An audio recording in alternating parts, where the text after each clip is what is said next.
Welcome to Dhanush பெட்சன் friends. இன்றைக்கி தான் சூரியன் மெதுவாக எட்டி பார்க்குறாங்க. ஸோ தோட்டத்துக்கு வந்து எதாவது ஹார்வெஸ்ட் பண்ணலான்னு வந்திருக்கேன். இந்த கொத்தவரங்காய் செடியெல்லாம் நிமித்தி வச்சுருக்கோம் மழையினால். இப்போ வந்து மிளகாய் ஹார்வெஸ்ட் பண்ணலாம். ரொம்ப நாளாக எனக்கு மிளகாய் செடி மட்டும் டஃப் கொடுத்துட்டே இருந்துச்சு. எல்லாமே நான் ஹார்வெஸ்ட் பண்ணிட்டேன், கத்திரிக்காய், வெண்டைக்காய், கொத்தவரங்கான்னு சொல்லிட்டு. மிளகாய் மட்டும் என்னால் பண்ணவே முடியல. ஸோ இந்த வாட்டி எப்படியாச்சும் மிளகாய் நம்ம கொண்டு வந்தே ஆகணும்னு சொல்லிட்டு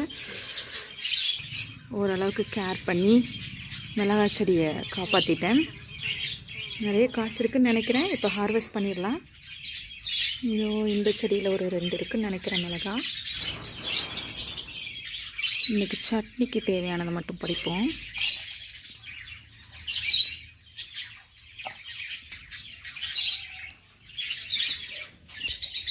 பறிச்சாச்சு. இன்றைக்கி இது போதும்னு நினைக்கிறேன்.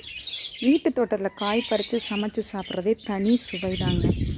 Stay healthy. பாய்.